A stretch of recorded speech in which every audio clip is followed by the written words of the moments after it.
پہاڑوں کے بیچوں بیچ رات کے اندھیرے میں ایک بہت پرانا غار چھپا ہوا تھا۔ لوگ صدیوں سے اس غار کے بارے میں کہانیاں سناتے تھے۔ کچھ لوگ یہ مانتے تھے کہ جو بھی اس غار میں جاتا ہے وہ کبھی واپس نہیں آتا۔ حسن نام کا ایک نوجوان لڑکا تھا۔ اسے نئی نئی چیزوں کو دریافت کرنے کا بہت شوق تھا۔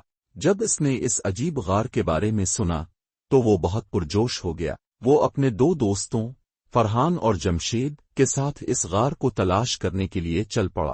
چاندنی رات میں تینوں دوست پہاڑوں کے درمیان اس عجیب غار کے دروازے پر پہنچے۔ غار کا راستہ ٹوٹے ہوئے پتھروں سے بھرا ہوا تھا۔ جب حسن نے ٹارچ کی روشنی اندر کی طرف ڈالی تو اسے غار کے اندر دور کہیں نیلے رنگ کی ایک روشنی چمکتی ہوئی نظر آئی۔ فرحان نے حیران ہو کر پوچھا، یہ کیا ہو سکتا ہے؟ حسن نے کہا، جاننے کا بس ایک ہی طریقہ ہے، اندر چلتے ہیں، اور سب اندر چلے گئے۔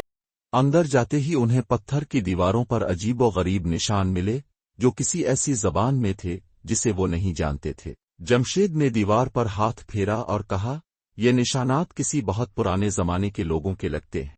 جیسے جیسے وہ آگے بڑھے نیلی روشنی قریب آتی گئی۔ اچانک وہ ایک بڑے کمرے میں پہنچے جہاں بیچ میں ایک پتھر کا دروازہ لگا ہوا تھا جس پر سونے کے الفاظ چمک رہے تھے۔ اچانک جیسے ہی حسن نے دروازے کو چھوا پوری غار زور سے گرجنے لگی۔ دیواروں پر بنے نشانات چمکنے لگے اور نیلی روشنی اور بھی تیز ہو گئی۔ دروازہ آہستہ آہستہ کھلنے لگا اور اندر ایک روشنی گھوم رہی تھی۔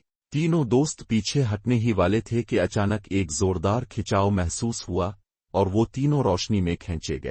جب روشنی غائب ہوئی تو انہوں نے خود کو ایک بالکل مختلف جگہ پر پایا۔ یہ وہی پہاڑ تھا لیکن سب کچھ بدل گیا تھا۔ زمین ہری بھری تھی، درخت بہت گھنے تھے اور آسمان میں پرانے زمانے کے پرندے اڑ رہے تھے۔